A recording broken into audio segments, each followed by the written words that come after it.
who in the hell is Mel Kiper in a way? I mean, here's a guy that criticizes everybody, whoever they take. Mel Kiper has no more credentials to do what he's doing than my neighbor, and my neighbor's a postman. And now, it's time for another episode of the 12-Man Fan Jam Show. A show made by 12s from around the world, for 12s around the world. I'm Mozette, and here's your host and my dad, the self-appointed Reverend Moses of the St. Paul Island Church of Seahawk Positivity. Yes, thank you, Mozette, and welcome 12s to episode 403 of your 12-Man Fan Jam Show, as your Seattle Seahawks prepare to take on the draft and their 2016 schedule. So sit back, relax, grab a desired beverage or scent of your choice, and remember, Mel Kiper does not know everything. Let's meet the posse for this episode. First, from the state of Washington, our very own news hound. His 12-man editorials can be found on the SeahawksAll.com website. You know him as Shadowhawk. We know him as Will. Hi, Will. Hi, Moses. How are you? Not too bad. How about yourself?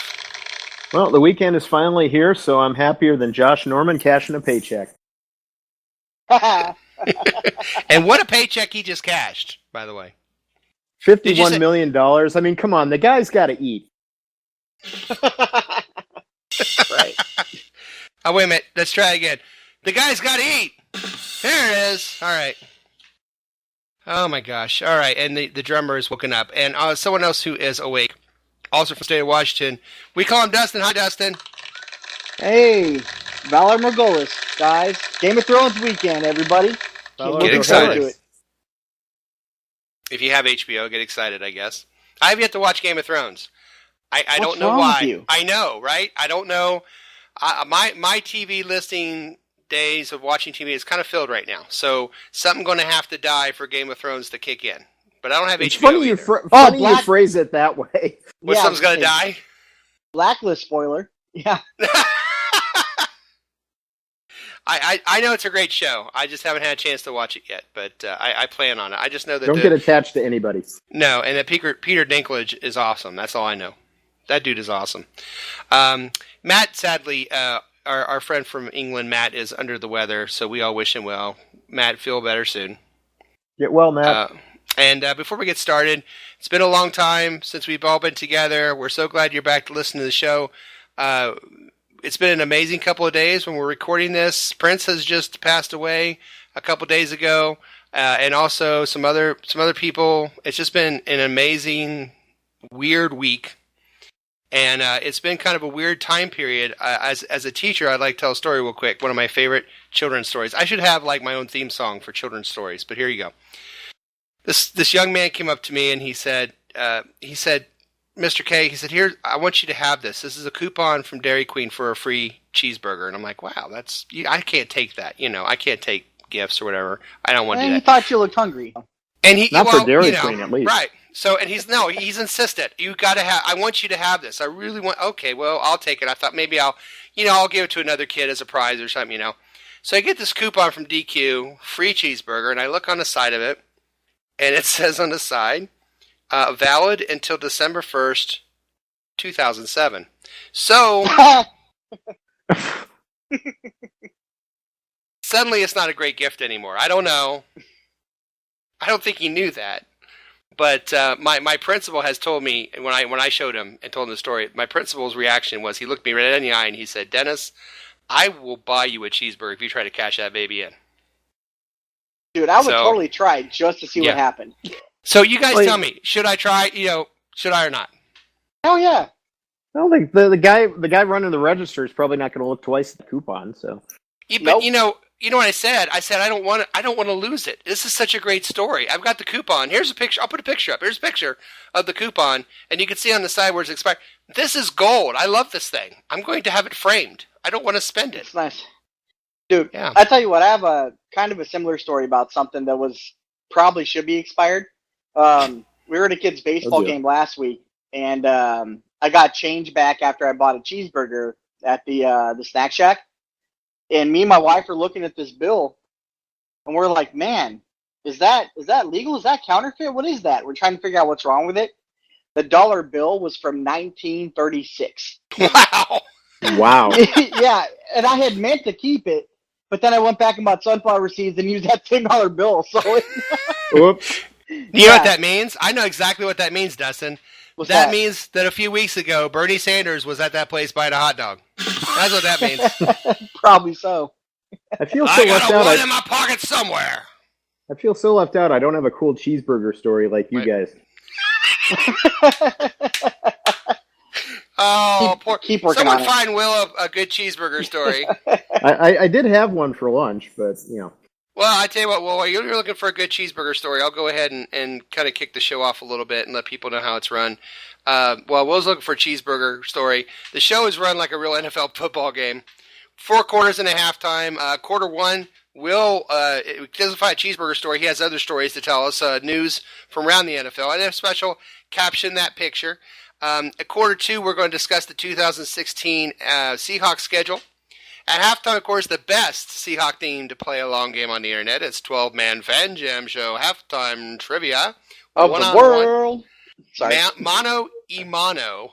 Will the champ, Dustin the challenger, and like Will said before we aired, some way Matt will find out how to win this game, even though he's not here. But quarter three will bring us our draft thoughts and needs for the team, and another top 3, I believe. And then quarter four, Will and I will face off in our second annual draft challenge. So you want to stay tuned for that. Before we start the show, we'd like you to like, share, subscribe to the Seahawk Positivity YouTube channel. Join our Facebook group, 12-Man Fan Jam Show. A lot of goodies we're going to have on there coming up. We're also on Twitter at Seahawk Positivity. Email 12manfanjamshow@gmail.com. Let us know your thoughts. All right, let's get rolling with the first quarter. Yes, here to catch us up on all the news since we were out making summer plans. Here's Shadowhawk Will with the news. But first, Will, I'd like to ask you a little something. I'd like you to brag on yourself just a little bit here. And you had a recent athletic conquest. Would you like to tell us about that a little bit? Sure. Over the last year and a half, I worked really hard on trying to lose a lot of weight because I had a lot of weight to lose. That's kind of how it works. Went low carb, dropped over 90 pounds. Been working out pretty well. Nice job. Thanks. And I wanted to push myself a little bit, so I was over at a buddy's house watching the conference championship games last January, and an ad for the Seahawks 12K run at the Landing pops up on my Facebook browser. So I was like, why not? Give it a shot, even though I'd never done it before. Awesome. Signed up for it. Immediately wondered if I was making the right decision. But that was actually this past Sunday, and I did finish the race with a dramatic come-from-behind 2,390th place finish out of 31.99, which means I was about better than average. 75th percent. So awesome, man! That's just amazing. That's fantastic. The kids are here. It was a perfect day for a run, though. I mean, 70 degrees, sunny, a little bit of breeze coming off the lake. It was just a fun environment. All the stores in the Landing were having specials and selling Seahawk stuff, and there were tents up. It was great. That's fantastic. Can you convert that to English though? Because I always hear 3K, 5K, 7K. How much is that in miles? How far is that? That's like 25 feet or something, isn't it? 12 kilometers comes out to just under 7.5 miles. Nice. Okay. That's a ways, man. That's a long way. Yes, it is. I drive 7.5 miles, and I need to take a break. Yeah. Well, 2 years ago, I would have been out of breath just watching the race. So yes, that's where I'm at now. I need to get to where you're at on the other side. So we'll see if that can happen. A fantastic story, Will. Could not be prouder of you and your amazing story. Not only the run, but the amazing health story that you have. You're inspiring me. I'm hoping. We'll see. I need inspiration myself, so I'm going to kind of throw myself in there as well. We'll see what happens. But man, Will, just a great story. Thanks for sharing it, and really great congratulations. Thanks. And hey, Moses, you can do it, man. Anybody listening to this, you can do it. Just give it a shot. Yeah, maybe we should start something on the 12-Man Fan Jam Show Facebook page. Some kind of, hey, If you're up to, some kind of challenge of some kind, maybe we'll do that in the off season.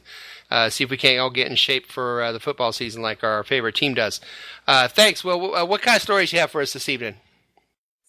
Well, this one goes out to our dear departed colleague, Statsman Mark. Statsman Mark is not departed for good. He's just hasn't been on the show in a while. Yeah, don't want to start any bad rumors. Personal, not issues. Personal. He's got things. Yeah, commitments. Personal commitments. Yeah. Yeah. But anyway, I'd like to honor him by starting off with a story making fun of the San Francisco 49ers, whose new stadium opened just 2 years ago. Tickets completely sold out at the time. There was a waiting list for PSLs and season tickets. Well, not anymore. Wow. According to a report in the San Francisco Chronicle, there's currently a total of nearly 2,000 PSLs available, dozens of which are priced below market value. Wow. Also, according to the report, several fans that have financed their PSL purchase are thinking about, quote, stopping payments and walking away. Ooh! Now, if that happened, the 49ers could enforce PSL payments, but what are they really going to do? Sue their own fans? Right. So I kind of hope they do. So hey, if you're looking to watch a game in Santa Clara, there are great seats still available. Well, and on the bright side, this guarantees that Kaepernick will get to every 49er game. So you can buy a ticket. That's just crazy to me. And I don't know. They got a new coach in. Obviously, Thomasula was a mistake, but they got Chip Kelly in. A lot of people in California obviously know Chip Kelly because of the whole Oregon connection and Pac. What are we at? Pac 18 now? Is that where we're at? Pac 45. Yeah. So they know who he is. 45. So it's kind of weird that there wouldn't be a little more hype for Chip Kelly. Honestly. Well, I'll tell you this about Chip Kelly, and I said this on the show before. When my 10-year-old son, Little Mo, laughs hysterically when he finds out the 49ers coach is Chip Kelly, I think that kind of tells you something. He's 10. He gets it. Yeah. Did he know him before Philly, though? Well, let's put it this way. I sat him down. I said, dude, the 49ers got their new coach. Who is it? I said, who would you love to see in a 49ers coach? He goes, Chip Kelly. I said, Chip Kelly. No. He went and he rolled on the floor. Enough said. The kid's 10. Wow. Okay. Wow. So I had the same reaction. Yeah, I think we all did. Well, that's too bad about the 49ers. Will, what else you got for us?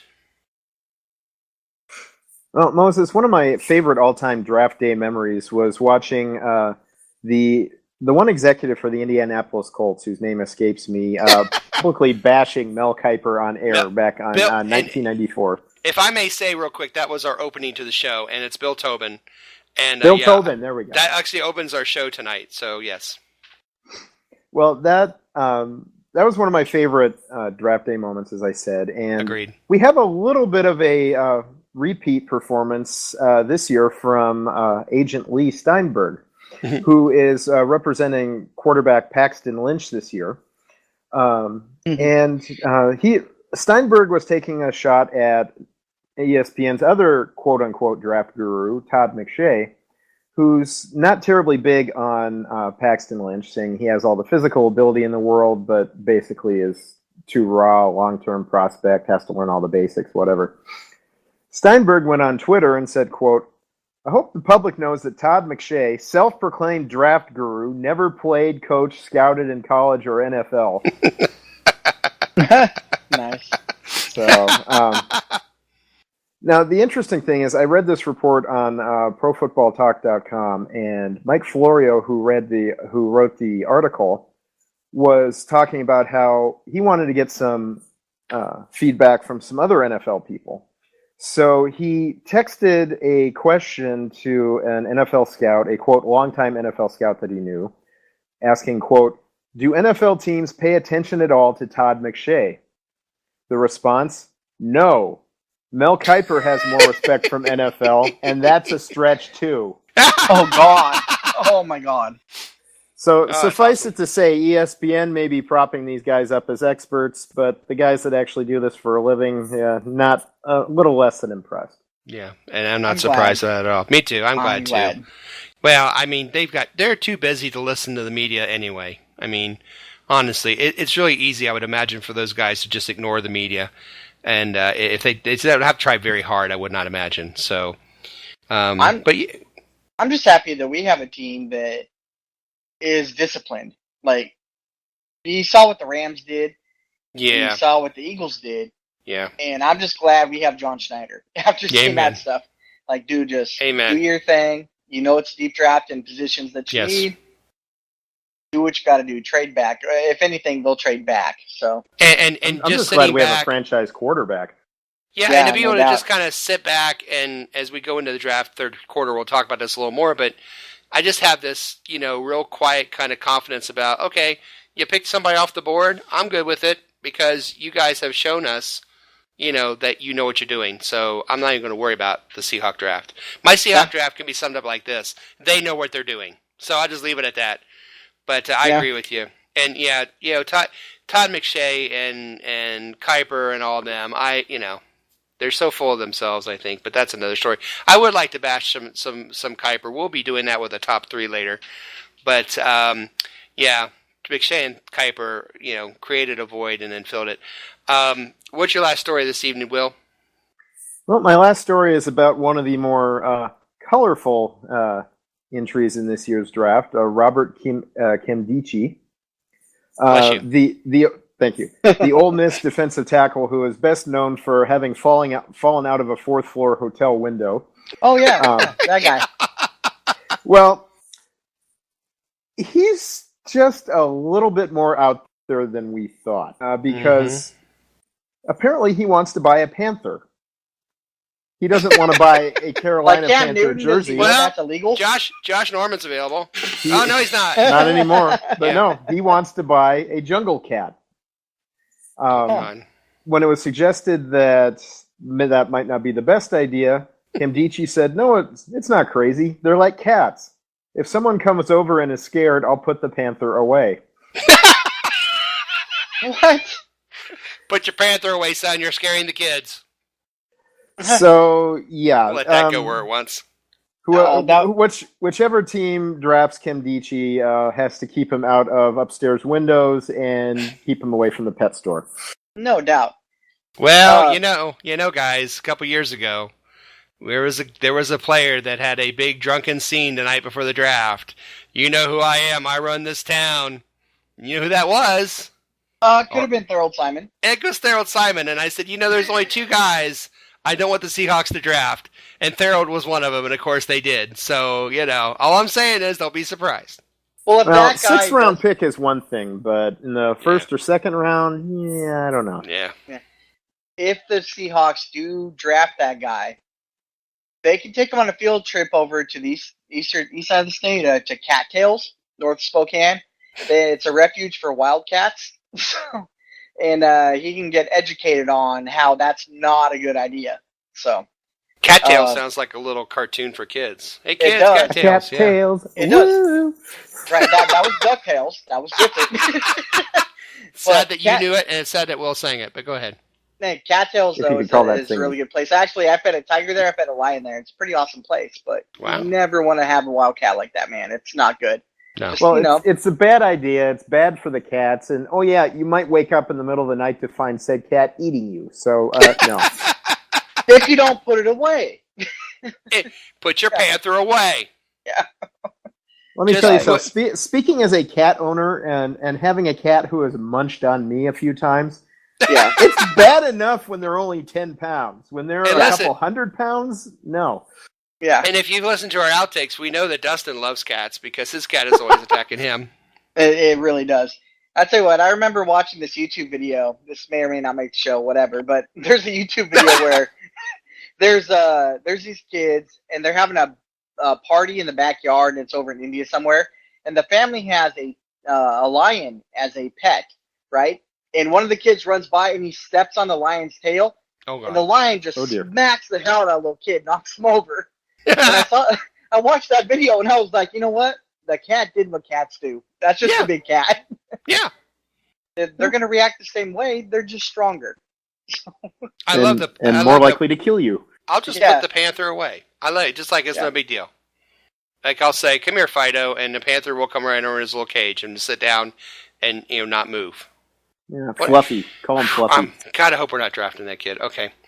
Did you guys hear about, I'm sorry. No, go ahead. One more news story real quick. Did you guys hear about what the scout said about Cardell Jones from Ohio State? Yes. Do you have that quote? It's brilliant.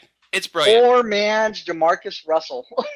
A poor man's Jamarcus Russell. Oh, dear. I want you to think about that for a minute. Yeah. What's a rich man's Jamarcus Russell? That's what I want to know. Jamarcus Russell in 2007. My God. Yeah, but he said other stuff, too. Did you get the whole quote? It's hysterical. No, all I saw was the poor man's Jamarcus Russell. Oh, my God. Dude, I laughed when I saw that. It was something like, it's going to take him a while to learn how to read defenses and all this. I'm like, wow, I can't wait to draft that kid, Right. You can't read defenses. Let's waste a draft pick on him. Again, guys, don't be surprised. But anyway. I'd be surprised. I got to be honest. I'd be surprised. Well, I tell you what. We're at the end of the quarter here. I'll look real quick, see if I can find it, because that quote is hysterical. If I can find it about that kid, and we'll bring it up maybe when we're talking about the draft. Will, thank you for the stories as usual. Anytime, Moses. Couple things here. A little house cleaning before we go to the end of the first quarter. I would like to give some shout-outs, just a couple. Hey, can I do a shout-out? Shout-out. Shout-out. Shout-out. Shout-out. Shout-out. Yeah, shout-outs. Some things that have happened since we've been on the air last time. Shout-out to Earl Thomas, who got married. Yeah, congrats, sir. Yeah, and apparently and is knighted. Now royalty, apparently. Yeah, apparently got knighted at the same time. Who knew?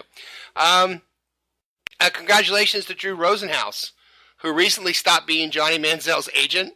Because, it's bad when agents don't want you, especially a guy like Drew Rosenhaus. So, well, yeah, when Drew Rosenhaus doesn't want you, oh, dear. Ooh, that's walk-away time. And finally, yes, congratulations to Brandon Browner for rejoining the Seahawks. Welcome back into the fold, and we hope you have a great year. And on that note, speaking of coming back to the Seahawks and Brandon Browner, that takes us to our Caption That Picture.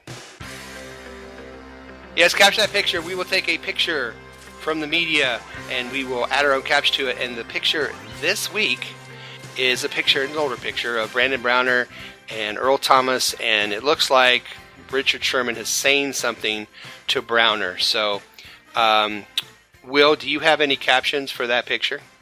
I have one, yes. Will, caption that picture. Brandon, I told you, stop wearing that Super Bowl 49 ring around practice. Well done. Well done.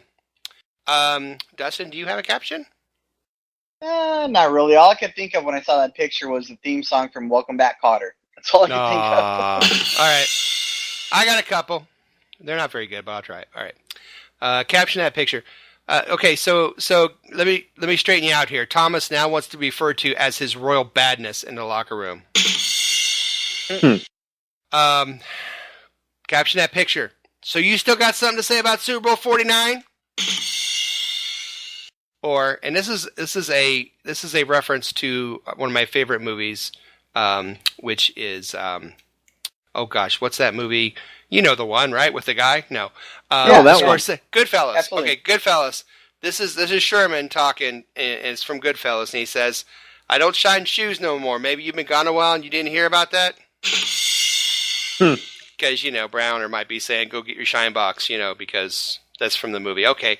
Anyway, on that happy note, let's end the first quarter.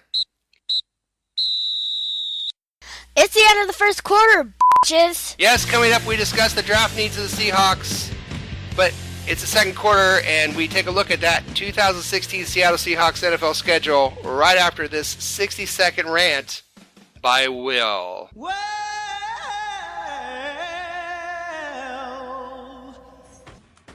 and now it's time for a 60-second rant. you know you make me wanna Rant. I don't want to get off on a rant here. Well, folks, draft weekend is almost upon us, which means we're going to hear the same complaints we hear every year around draft day. They took this position, they should have drafted this one. Well, Seattle always has more than one need, and if there's a better player at a different position, you got to go for the better player, as long as it's filling a need. Or here's my favorite. You drafted him here? You could have gotten him in the 6th round. Well, just because guys like Kiper and McShay, the same ones you're mocking to their face, or would if they were in front of you, say a player is going to be available in the 6th round, it's not necessarily so. These teams have a lot more intel on where these players are going than the so-called experts do. And if we're drafting a guy in the 3rd who Todd McShay says is going to go in the 6th, maybe Todd McShay is wrong. So when you're watching the draft, if you do watch the draft this weekend, give our guys a little bit of the benefit of the doubt. We'll have plenty of time to be angry about the draft picks later. Hi, I'm Rosette, and you are listening to the 12-Man Fan Jam. Dad, there's this boy I like. Well, is he a Seahawk fan? Why do you ask that every single time? Because it's important to me. Hey, don't walk away. Hey, how are his grades? Holy shit, it's the 2nd quarter. Yes, welcome to the 2nd quarter of episode 403 of the 12-Man Fan Jam Show, special Seahawks schedule / draft show edition. This quarter is brought to you by our sponsor, the Kiper Hair Gel. It's a great value pick and gives your hair plenty of upside. It's the Kiper Hair Gel. Okay, let's take a look at this 2016 NFL schedule. Here's what it looks like. By the way, this schedule wallpaper is handmade by me. Hold your applause. Stop, please. No, knock it off. And it's available for free at the 12-Man Fan Jam Show Facebook website. You're welcome. That will be up in a couple of days. Probably, let's say, it'll be up by the 25th of April. So if you would like to have this rather juvenile-looking schedule, you're welcome to it. All right, as we look at this schedule, it's 8 home and it's 8 away. Dustin, what jumps out at you? What's something you're concerned about this schedule? What's something you like about this schedule? Well, I guess the concerns and likes are kind of in the same regard because there's only 2 away games where I'm like, I'm not really want to do that. There's at the Patriots and there is at Green Bay. The rest of them don't, like, they're not overwhelming. The rest of them are not that concerning to me. Other than I would say the Rams, week 2, on the road, in a new Coliseum where they're charging a ridiculous amount of money to see that there's some hype there. So that might be tough. But, yeah, mostly at Patriots, at Green Bay is the only thing that really looks like something that's concerning to me. The rest of the schedule is favorable, in my opinion. Yeah. All right. Well, what are your thoughts about the schedule? Well, that Patriot game is going to be tough because it's off a short week. We've got a Monday night game the week before. New England's coming off their bye, so that one's going to be tough. Green Bay in December is going to be tough, although I can't imagine it will be anywhere near as cold as the wild card game in Minnesota. So hopefully that game inoculated them against the cold for maybe the next 5 years. Yeah. The only really real complaint I have about the... Sorry. Yeah. I'm getting a phone call. Dog. The only really real complaint I have against the schedule is having the bye week 5. I still think instead of spreading the bye out that early, just pick 4 weeks in the very middle of the season, give 8 teams off in each one of those 4 weeks, and that way it's not a competitive advantage or a competitive disadvantage for any team. I like that idea. I like the way it just chunked in 4 weeks in the middle. I agree with you there. If there's one complaint about the schedule, it is the bye week being early, but I think we're always going to complain about this. But last year, at Rams, at Packers, we were going to start 0-2, or at least most teams would have started 0-2 in that situation. Wound up playing at the time we didn't know when the schedule came out, but the Bengals and Panthers were just on unbelievable rolls when we played them. I look at this schedule, and I see a lot of intriguing matchups. The whole AFC East has intrigued me. The Jets, the Dolphins, the Patriots, the Bills. They intrigue me. I don't think they're exactly pushovers. Now, the Dolphins are coming in with a new coach and all that. But I think they're, on paper at least, a pretty good team, especially at defensive line. With the Jets, I think they're an interesting team. I don't know much about them. I can't wait to learn about the Jets and the Bills and the Dolphins. I know that they've been pretty decent the last couple years. I don't think any of those have been pushovers. A lot of intriguing games to me. Games I look at and go, yeah, I want to see what these guys have got. I want to see what they've got against our team. And I don't really see a lot of cupcakes here. I just see a lot of really good football, which I think I'm excited about. But I don't see anything that I'm really, oh my gosh, why did they do that to us? I mean, 2 out of the last 3 are home. I mean, you can't argue that. I think it's very well balanced. There's only one set of back-to-backs aways and one set of back-to-back homes, so it's very balanced, home and away, home and away, home and away. I don't know. I really like the schedule. I would like to see that bye week a little later. I think we're kind of used to coming off of a Super Bowl, and when you do that, your schedule's harder by design the next year. So we have back-to-back Super Bowls where we're coming off, and the schedule was daunting. Yeah. I think this year we're not coming off a Super Bowl schedule where we didn't even win our division. So we're a second-place team having a second-place schedule. Right. And compared to the last couple of years, I think this is pretty favorable looking, honestly. Well, let's be honest. I mean, the Buccaneers made a lot of leaps. They leaped ahead a lot last year. We'll see just how good they are. We'll see how good the Bills are. We'll see how good the Jets are. Those three teams kind of made forward leaps last year. Let's see if they're ready. Are they ready to play a team like Seattle and go toe-to-toe with, which I think we can say is a fairly elite team in the NFL right now? Are they ready for that next step? And I'm sure they're looking at their schedule, looking at our game going, this would be a great test for our team. And I really like that. What's the one game, Dustin, if you had to pick one, what's the one that's the biggest concern for you? Oh, like I said earlier, toss up between the Patriots and the Pack. I have to go the Pack, though, because that's an NFC team. So on the road in Green Bay that late in the season, I think that's going to be a tough one. And it might have playoff implications because it's an NFC team. So that's the one I got to look at. I kind of agree with you, Will. Which one are you looking at going, oof? Well, not so much going oof, but there's one game that I had circled as soon as it came out. Panthers at Seahawks. We owe those guys. Yes. Big time. And prime time. And prime time as well. And I think that's not getting flexed out of prime That's not time. getting flexed out, no. We do. That's become a bit of a rivalry with the Panthers. We wound up playing them every year for the last 3 or 4 years anyway, not including the playoffs. But then now it seems like they're becoming even a bigger rival for us than even anybody in our own division. The Cardinals games are big, of course, but finishing up at home against the Cardinals is, late in the season instead of going to Arizona, I love. I'm not worried about going to San Francisco. I like having the Rams and the Cardinals at home at the end of the year. The Patriots game, that's a little eye opener there. I'm interested to see about that one. The one home game that I think is going to be interesting is that Bills game because I like to see just what they're made of. I think that they feel like they should feel like they're going to the next level. And if they're going to the next level, then that team should travel to Seattle and at least have one heck of a game, if not beat us in Seattle, which anyone beating us in Seattle is well worth the props. But I think this Bills team could give us a run for the money, especially in prime time. It'll be interesting to see how they handle the crowd on prime time in Seattle. So I think that's the one I kind of circled. I'm interested to see what the Bills do against us. And, of course, that next week is at New England. New England is notoriously amazing at home. No surprise there. It's just see how we do at New England. So, but all in all, I thought pretty good schedule. I don't know. Any final thoughts, Will? No, it's probably as good a schedule as we're going to get. It gives us an opportunity. I mean, our first 4 games aren't against pushovers, but they're games that, on paper at least, we should win. So unlike last year where we fell behind early, we didn't get above 500 until the end of November. This year gives us a chance to get out to a fast start and hopefully get a lead in the division, have worked from a position of strength the rest of the way.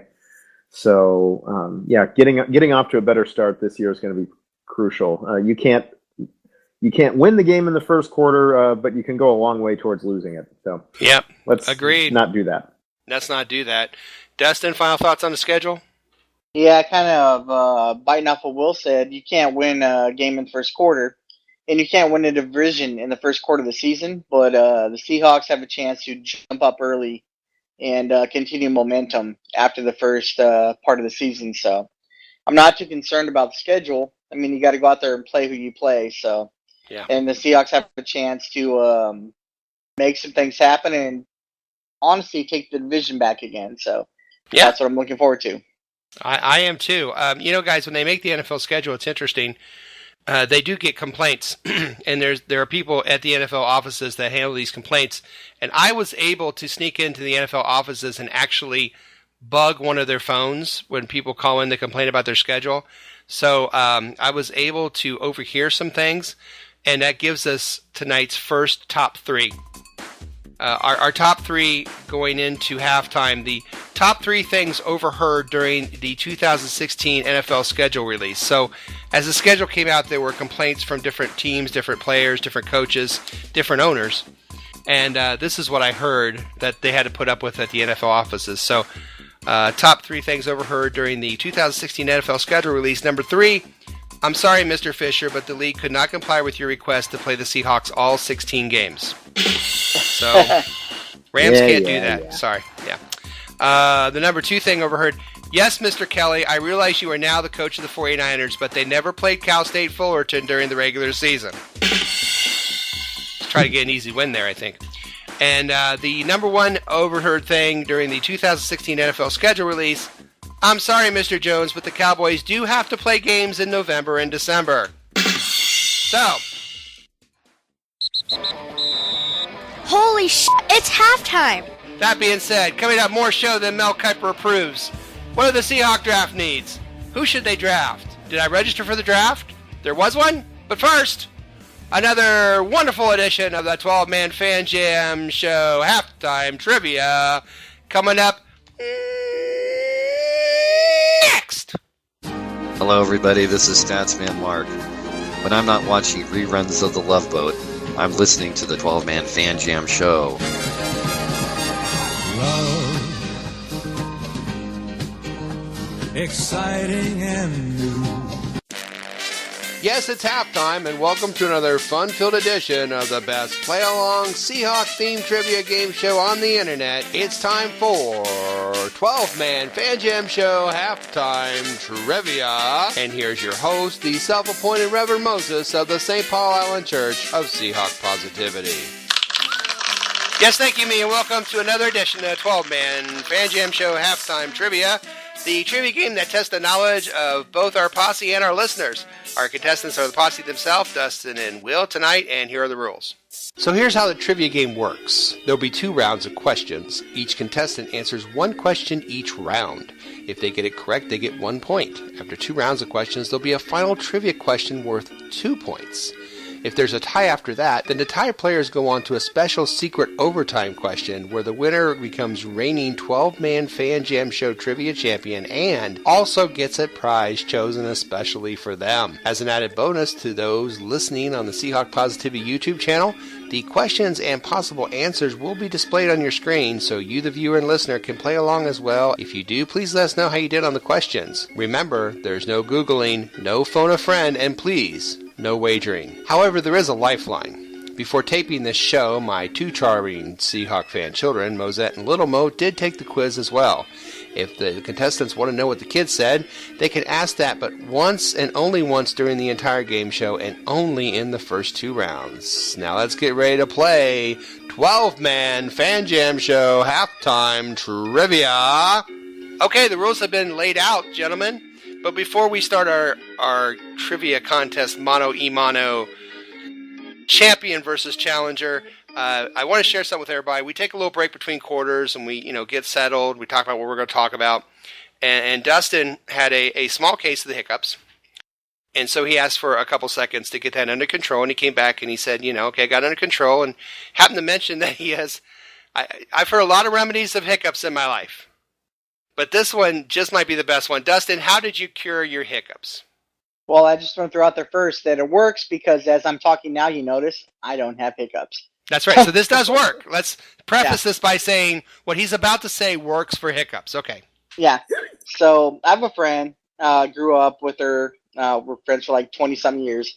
And she told me one time that if you take a glass of water and you put a butter knife in it and drink the water as you're balancing the butter knife on your nose, you drink the water, concentrate on the butter knife, it'll actually cure your hiccups. And I had them last segment in between, and that's what I did. And as you hear, no hiccups. It works. It actually works. It's weird, but it's one of those things that works. So I want to repeat this, make sure I got this. Yeah. You get a butter knife. Yeah. You put get a glass of water. You get a glass of water. You put the butter knife in the glass of water. Yep. You put your nose against the butter knife? Yeah, as you tilt to drink the glass, as you tilt the to drink will it, rest on your nose. Right? And then you're looking down like at the butter knife as you're drinking. Yes. If you could see me right now, I actually have a pencil and I have my hands like a cup. I'm trying to visualize exactly what I'm doing here. So I got my nose on the butter knife and I'm drinking the water and it cures my hiccups. Yeah. I don't know why I can't explain it, and I'm actually a medical professional, as a lot of you know. I don't know why that works, but it does. I can't back it up scientifically, but it works. To which Will said the following. Okay.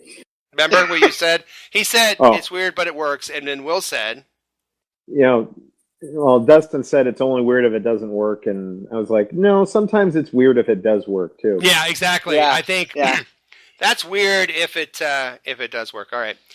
Well, gentlemen, tonight we have a very special draft edition of the trivia. I'm glad your hiccups are gone. Everyone at home, take a butter knife, drink a glass of water and see if it works. I'm writing that down. I'm trying it next time I or somebody I know has hiccups. You'll poke your eye out, Moses. Yeah, I know. Well, I always, real quick, I always do the peanut butter thing, the spoonful of peanut butter, and that always works. You don't know? No, I don't. Yeah, just a spoonful of peanut butter will cure your hiccups. I was not aware. Well, see, that's a lot easier than staring at a butter knife, but I'm going to try that next time. Okay. Because there's only 2 of you and there are 6 questions, I will let you decide who goes odd and who goes even. So I'll give you Will gets a choice because he's the champion, and of course Dustin is our challenger. But I'll give you the topics. Round 1, questions 1, 2, and 3 are about draft picks last year on the offensive side of the ball. And round 2 are draft picks from last year on the defensive side of the ball. But of course, there is one question in each round that has absolutely nothing to do with the Seahawks. So keep that in mind, and there is an odd and an even one, so you only get one each. So, Will, would you rather go odd or even? Well, given the options, I think I will go odd. Will goes odd.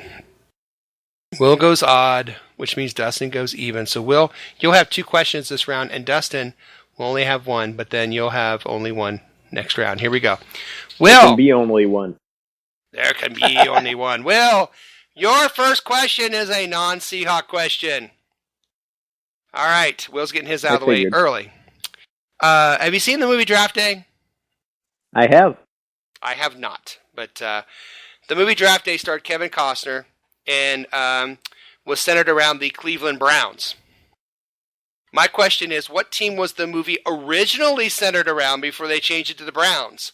Was it the Bills, the Bengals, or the Dolphins?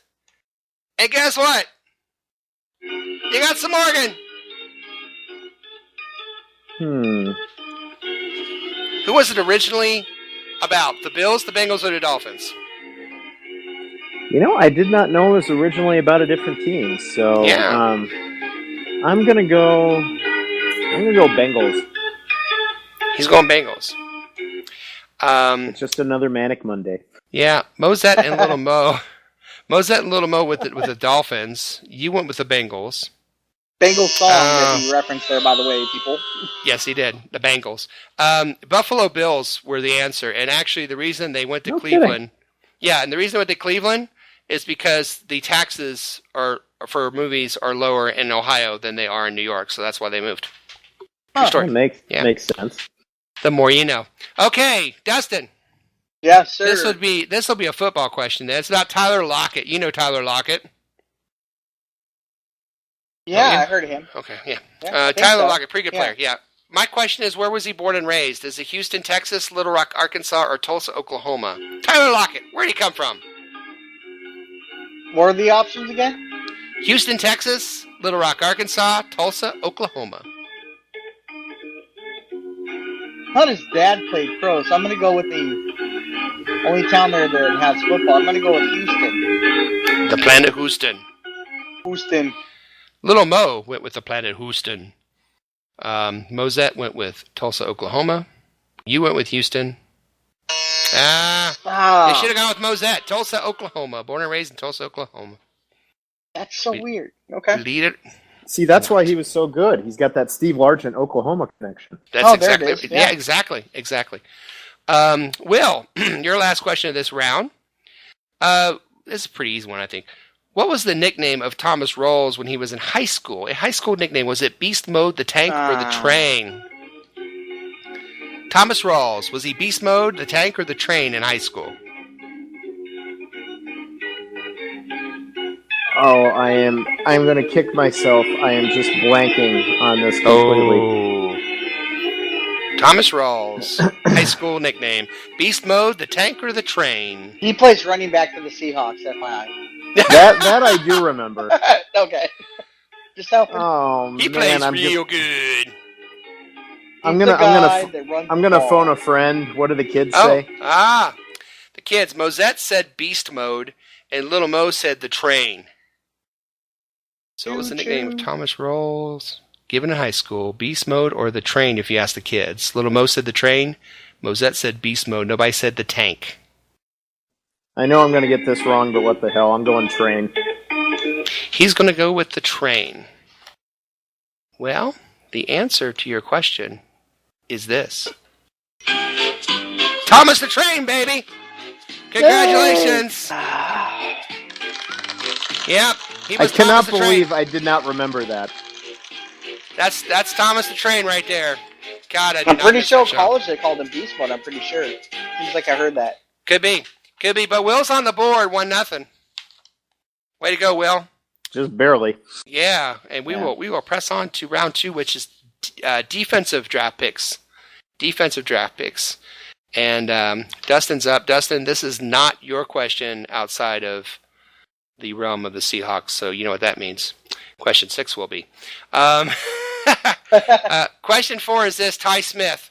Ty Smith came from Townsend College. What state is Townsend College in? Georgia, North Carolina, or South Carolina? Townsend College.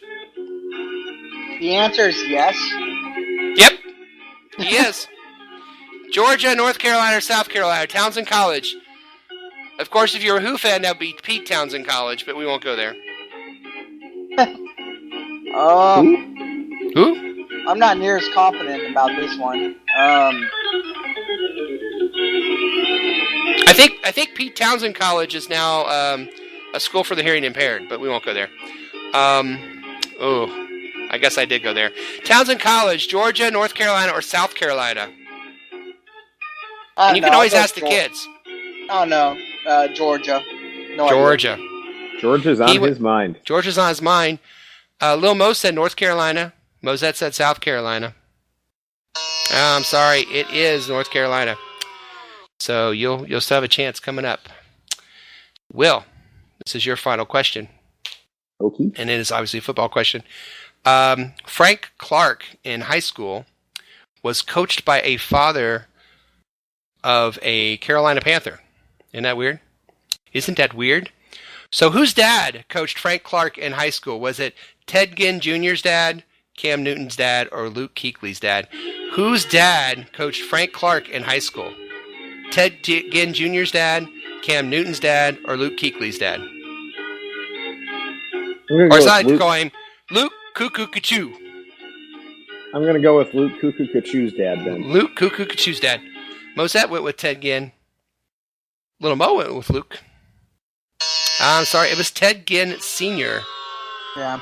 Ted Ginn Sr. coached Frank Clark in high school, which means now it is the non-football question for Dustin. Chance to pull within a tie of Will. Here you go. Sweet. Okay, this is a rumor, but it's been according to several sources, so you have to follow me here. TMZ, okay. Okay, according to several sources, none of them were Mike Silver. What former high draft pick in college, when he was drafted in the pros, okay, he was given a blank DVD and told that it was the week's game plan. Only to have him Okay, the coaches gave him a blank DVD and said, here's this week's game plan. Okay? You said VD. We just heard VD. We didn't hear the They gave him VD. No. The coaches gave him a blank DVD and said, this is our game plan, because they didn't believe he looked at the game plan, right? Yeah. He took it home, came back and said, I really like the game plan, which proved that he was lazy and a liar. Now, obviously, this is like, rumors, but who is rumored to have done this? Todd Marinovich, Jamarcus Russell, or Michael Vick? Which one was rumored to take a blank DVD home and say, oh yeah, great game plan, coach? Proving he didn't do anything. I have to say it's the poor man's Jamarcus Russell.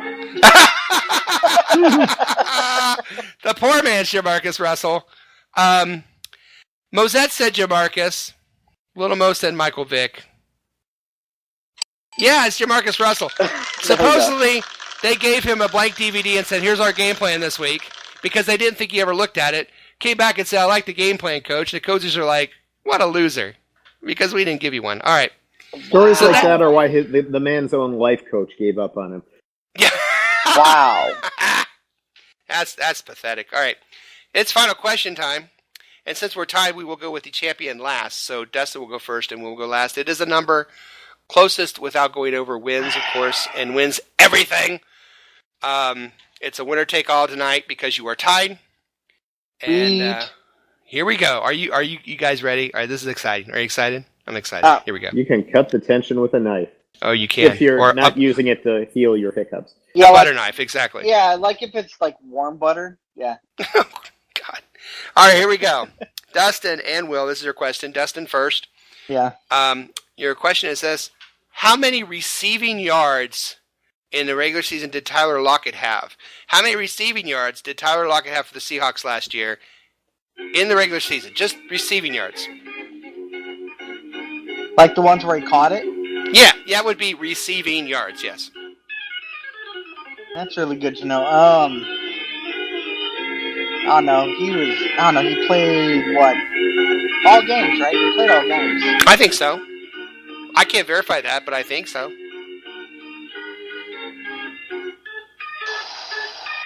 I'll say 502. 502. Will, how many receiving yards did Tyler Lockett have last year for Seattle in the regular season? I got to take the over. I'm going to go 503. Oh, you guys, your price is right at each other. It's crazy. Okay, 502 and 503. And his reaction means it has to be close, right? The number of receiving yards Tyler Lockett had in the regular season last year. 664. The winner takes it all, baby. Will, once again, holds on to his 12-man Fan Jam champion trophy. Congratulations, Will. Thank you, sir. That's awesome. It's been another amazing, over-the-top, crowd-pleasing, heart-stopping, award-winning edition of your 12-man Fan Jam Show halftime trivia. We'll be right back with the second half of this show after a real quick station identification.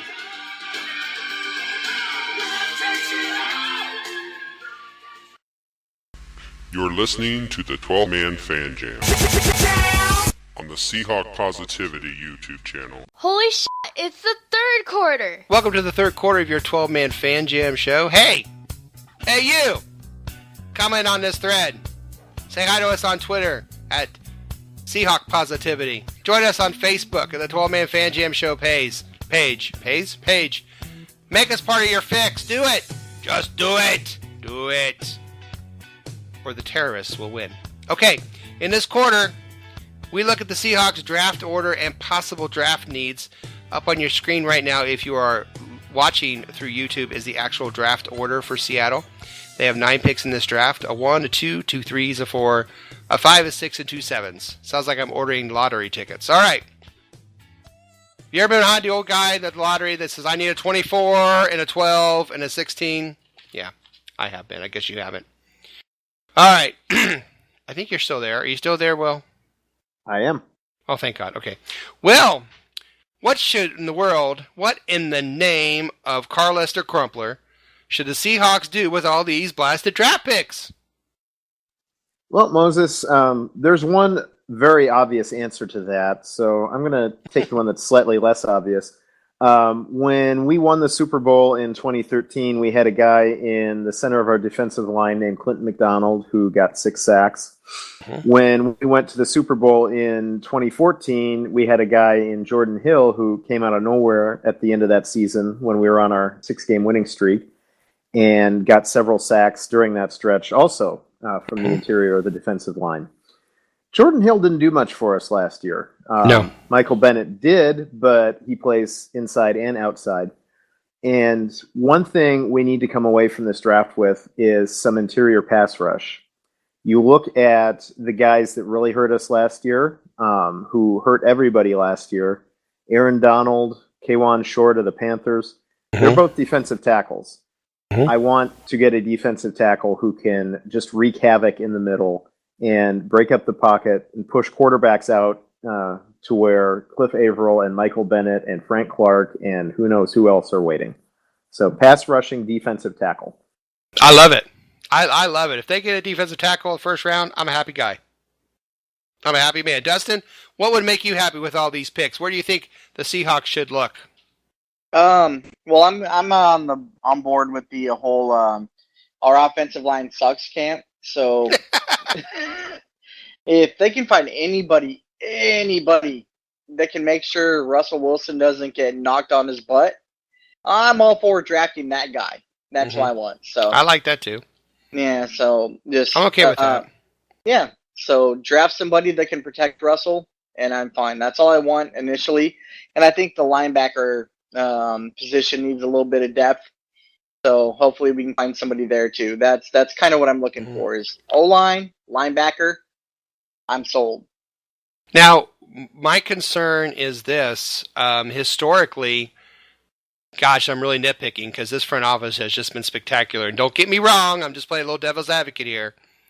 But if you could point at one Achilles heel in the Schneider-Carroll era, it has been the early picks on offensive linemen have not exactly gone as well as we would have liked. Yeah, right. John Moffitt was awesome, dude. That guy is hilarious.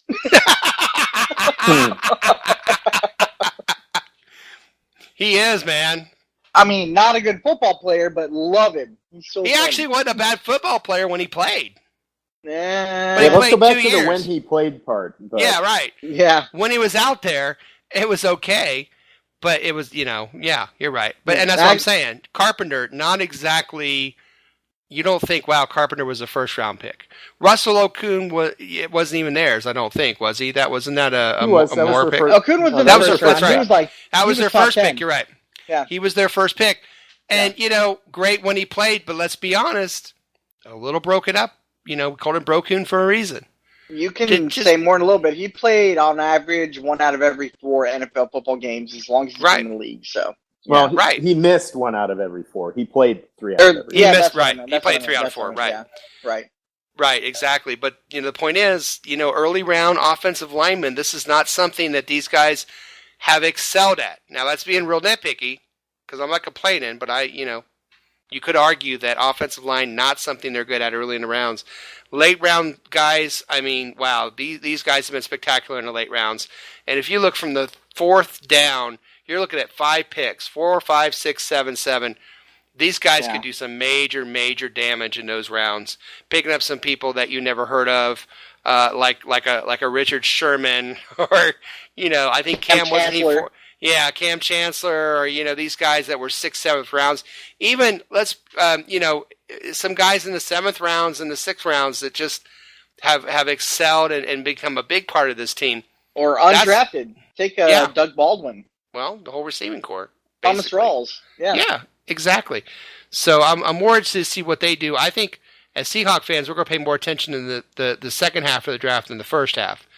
But is there any position, and I'll answer my own question first. Is there any position that you go, oh, in the first round especially, why are you getting this?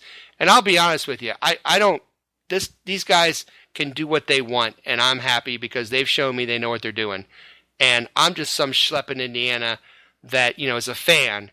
And so they can pick whoever the heck they want, and I'm good with it. I was good when they picked Bruce Irvin because I said, you know what, these guys know what they're doing. I was good when they got Frank Clark. Okay, these guys know what they're doing. And those guys worked out so far, definitely worked out. So For me, it's real simple. If they get a punter in the first round, I won't be happy. I don't want to see a backup quarterback in the first round.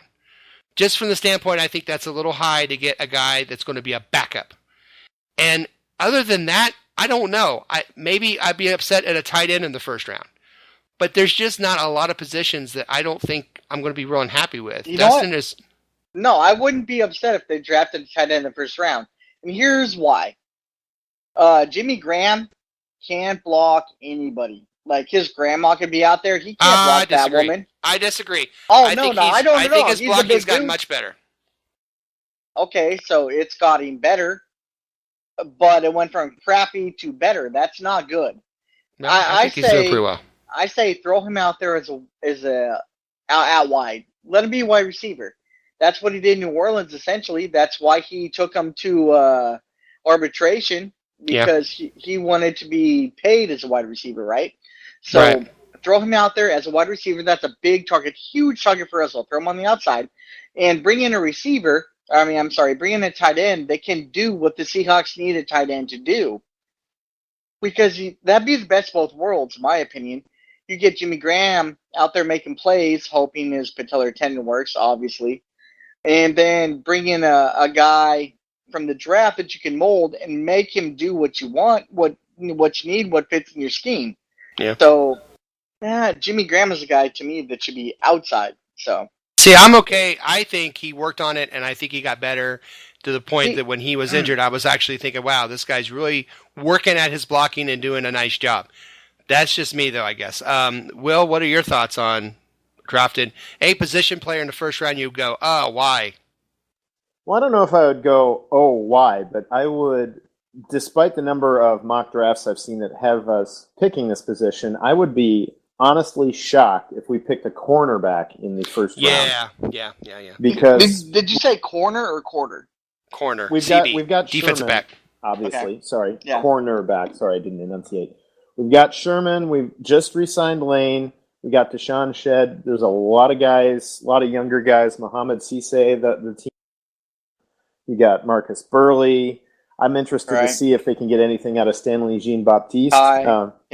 So it wouldn't surprise me if we end up taking a cornerback at some point on draft day, but it's not going to be in the first round. I would be shocked if it was. You know, Matt's begging for Jean-Baptiste to do well, so that I have to talk about him all the time. Yeah. Just call him SJB.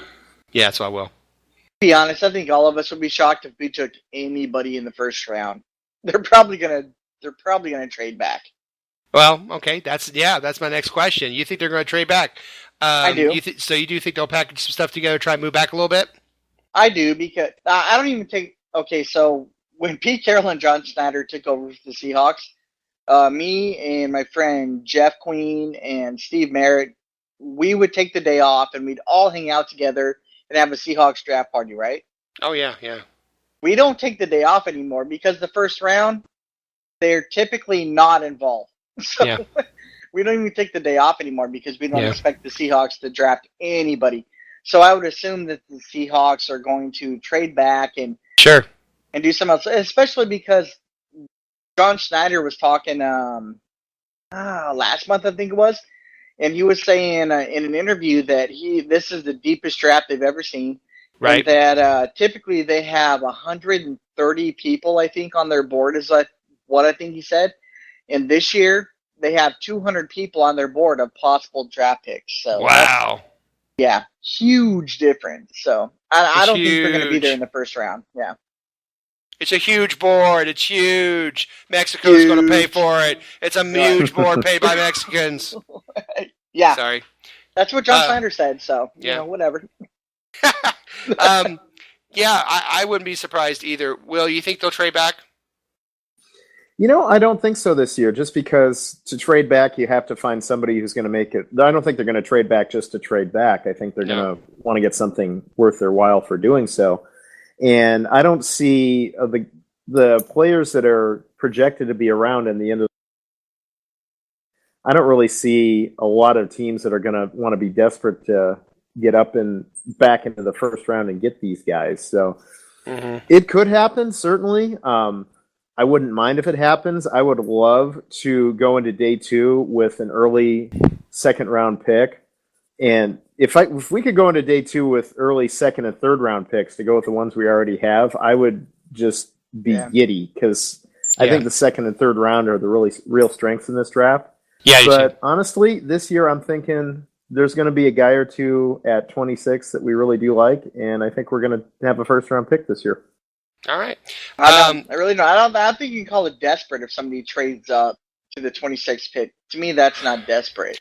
That's just somebody like projecting something that they want that they think is not going to be available early in the second. So yeah. Well, and I think when you're talking about trading back, I'd say the last 10 picks of the draft. If you're anywhere from like 22 or 23 down to 32, I think that's the sweet spot for a lot of teams that are at the start of the second round to try to move up a little bit, try to get a little head start on people next to them.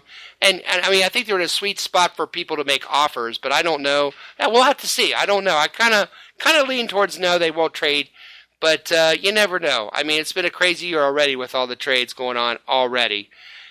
So we'll just have to see. And I think that the longer, I hate the 4-day draft, but one thing it does do is allow teams to sleep on stuff and go, well, I think we should trade up or trade down or whatever. So we'll see how that goes.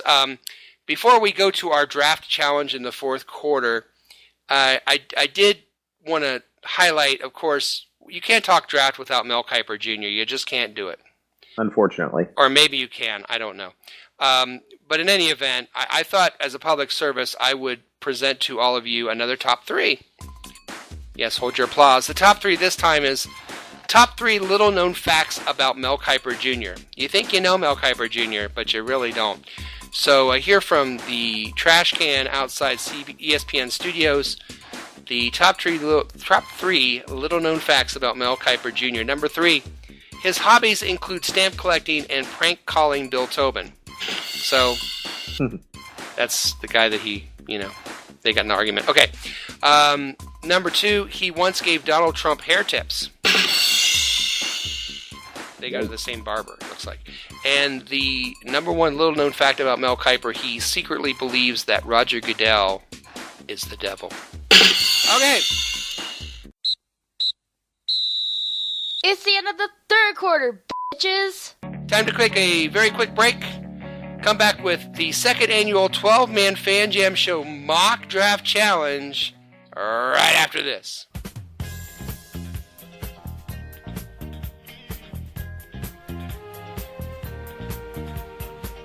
Hello, everybody. This is Statsman Mark.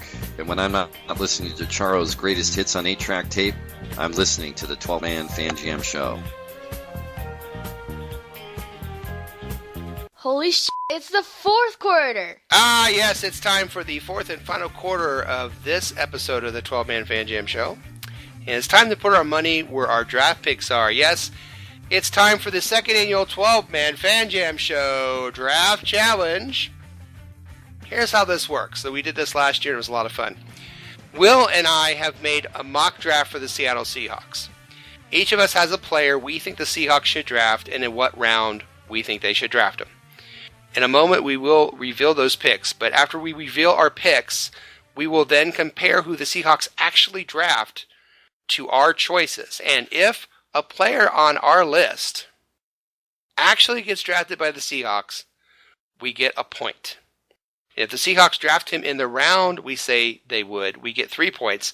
And after the draft, the person with the most points wins and gets to write a live 60-second rant for the loser, which the loser will have to read in its entirety at the end of the first quarter in the next episode of the 12-Man Fan Jam Show.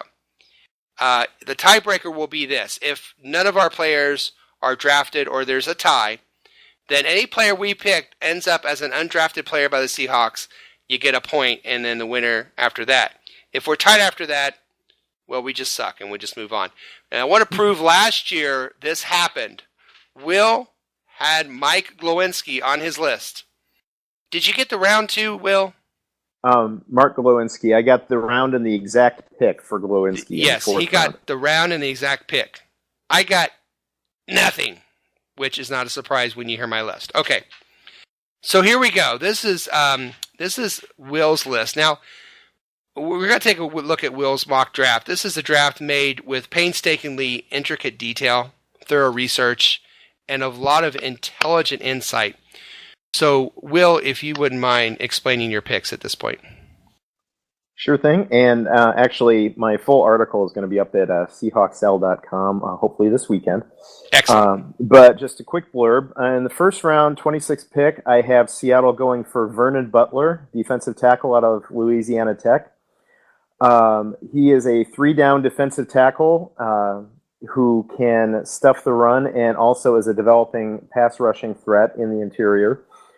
Still needs a little bit of work on the pass rush, but if he gets it together, like I think he will, I think he could develop into one of the best, into possibly the best defensive tackle in this draft, and gives you a run-stuffing presence from day one to help replace Brandon Mebane. Second round, this is just about my favorite player in this draft. Connor Mcgovern, offensive lineman out of Missouri, played tackle and guard. One of the strongest players in college football last year. He broke the team weightlifting record by squatting 690 pounds 6 times, which makes my back hurt just thinking about. Very athletic, obviously very strong. Probably projects to the interior offensive line at the NFL level. I think if Seattle drafts him, I think they're going to try him at center because they want more athleticism at that position, which is why we're stuck with Drew Nowak for so long last year.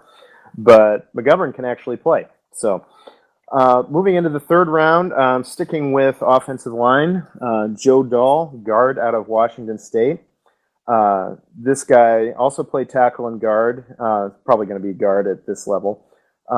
Good instincts, great player, real mauler, fits into what Seattle likes out of the type of lineman Seattle likes in the left guard position. I think this guy can replace Justin Britt at left guard from day one. Yay! Sorry. Yeah, that alone makes the pick worthwhile. Our second pick in the third round, I'm going running back, Devontae Booker, running back out of Utah.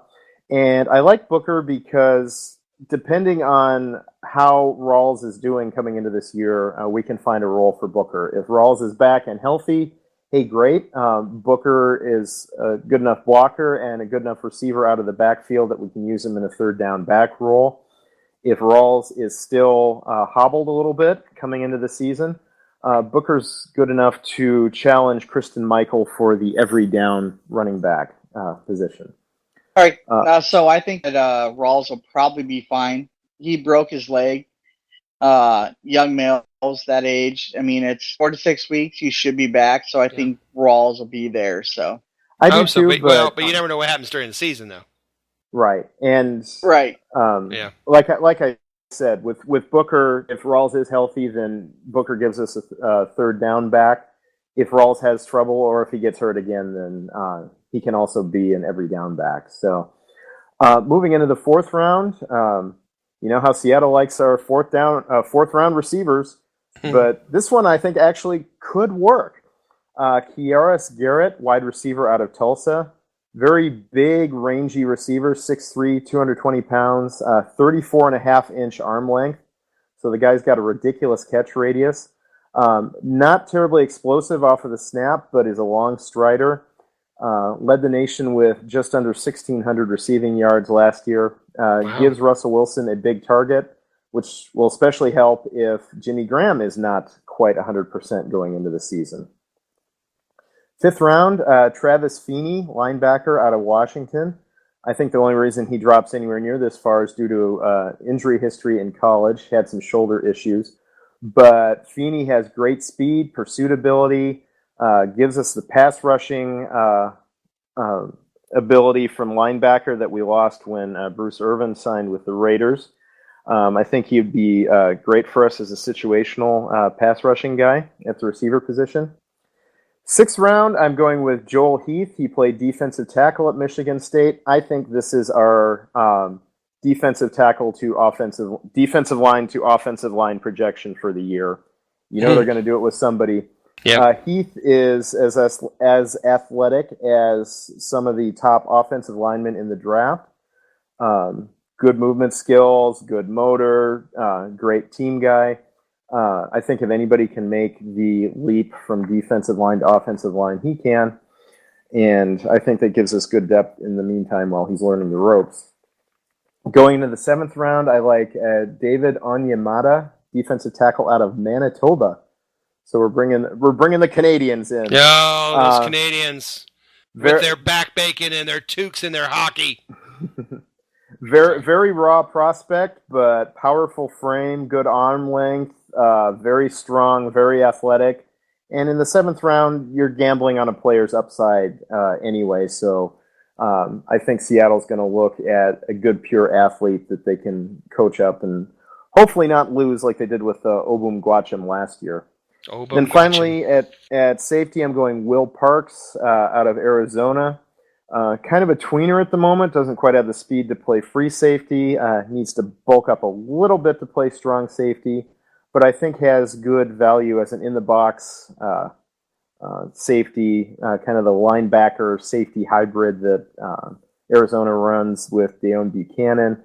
And if nothing else, you get good value on special teams for the short term.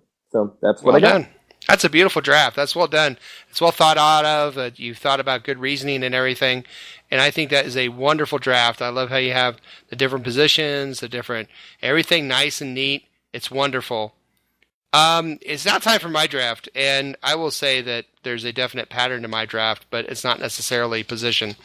If you haven't noticed, I'm not exactly a draft expert, but I do like what I see and what I read. And so here's what I have on my draft and why. I noticed Will had a guy from Washington and Washington State, so that's good because that kind of segues into my first round pick.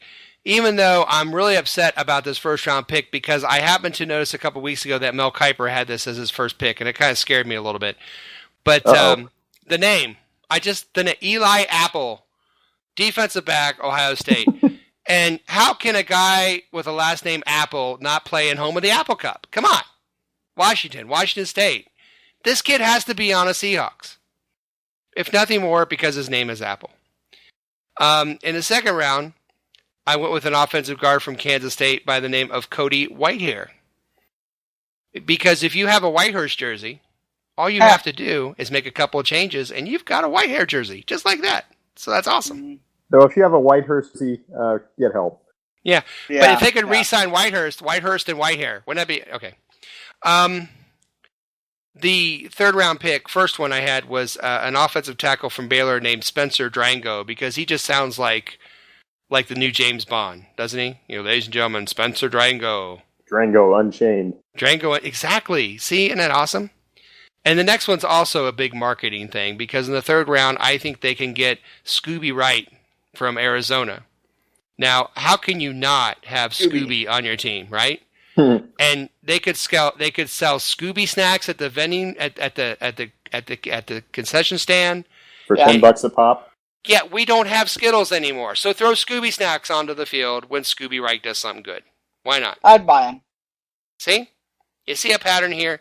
My fourth round pick is offensive tackle from Western Michigan by the name of Willie Beavers. And I just think you need Beavers on your team. Let's be honest. We don't have any Beavers on the Seahawks right now. So, nice, I think... Beavers. See? Yeah. I think Beavers would be a great thing to have on our team. In Long the as fifth round, shaved. Yeah. Oh God. Oh, my stomach. No. My stomach. There it went. Fifth round, I went with Romeo Okwara from defensive end from Notre Dame, because Romeo, wherefore art thou, Romeo? Deny thy blocker and tackle thy quarterback would be something clever you could say. You see a pattern here. Sixth round, I picked a wide receiver by the name of Geronimo Allison, because I just think it'd be cool to yell, Geronimo! I mean, that's just... Okay, that would be fun. How awesome would absolutely, that'd be fun. Oh, my God. Now, the seventh round was rather difficult, because there are so many quality names out there that I didn't use. There's, like, Prince Charles Iwarka. There's Will Monday. There's a guy named Thor.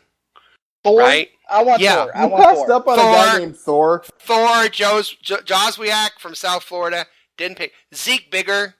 Great name. Casanova. There's a Casanova. Silverberry Malhan from Cincinnati. I mean, there are all these great names. Daddy Nicholas. I still want Thor.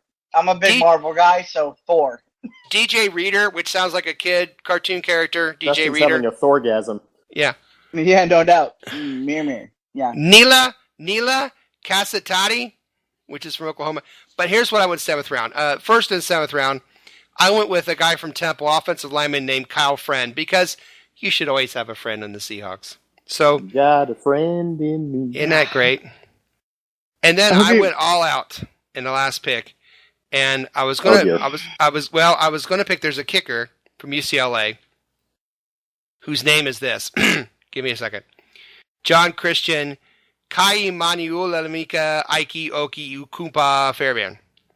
I did not take him. You have to pronounce all the vowels. So I did not take him. He's got to be from Hawaii, yeah. Yeah, you didn't take him. I did not take him. Yeah. I did not take him because I didn't want to embarrass Hauschka. So I went with another offensive lineman because you just can't have too many. Halapalavati Vaitai from TCU. Sounds like something a samurai would say, doesn't it? Halapalavati Vaitai. But Halapalivatai Vaitai. So that's my 7th round pick. And as you can tell, this is why Will wins every year. So we've only done it once before. So. Right, but you're guaranteed to win this year too. Because I just picked goofy names. Some names I did not pick that I did not mention. There's a 2nd round pick, a guy named LeRaven Clark, which if LeRaven doesn't go to Baltimore, I'm going to just, say they should just cancel the draft. There's a guy from Mississippi State, a wide receiver named Darunya Wilson. I thought that was a pretty good name, too. LaMarcus Brutus from Florida State, that's a great name. There are a lot of great names in this draft. This draft is really thick for great names. So, that's my draft. And so here's how it works again. If Will or I get a pick, the Seahawks actually pick somebody on our list, we get a point. If we get the round right, we get 3 points. And whoever loses has to read exactly what the winner puts for them on a 60-second rant live at our next show, episode 404. So look forward to that. Wow. Holy moly. Can you believe it, guys? We made it through another episode. It's just hard to believe. I know. Hold back your excitement, fellas. Really. Woohoo! Okay? Calm down. Yay. It was... it was a show that... Rejoicing. Yeah, it was a show that, once again, raised the bar here at Seahawk Positivity YouTube channel. We always hope you laughed a little and you learned a little. And what did you possibly learn out of this show? Well, maybe you learned that a butter knife and water can cure hiccups. Maybe you learned that the Seahawk draft board is huge. Huge. And maybe you learn that some people need to just put their Panther away. So, on behalf of our newshound Shadowhawk Will, Dustin as the Beaver, Matt, who is not here, we missed you, Matt, Art Carney, Sheila McRae, Mosette, good night, everybody, and go Hawks! Go Hawks! Go Hawks! That was awesome, honestly. All right. Yeah, good times. Good times, yeah. I can't believe we forgot to wish Marshawn Lynch a happy birthday. Oh, my God. Damn. Yeah, that just hit. Oh, happy birthday, Marshawn. Oh, yeah, well, whatever. I'm sure it's the thought that counts, and, well, we didn't think, so that didn't count. That has something to do. Yeah.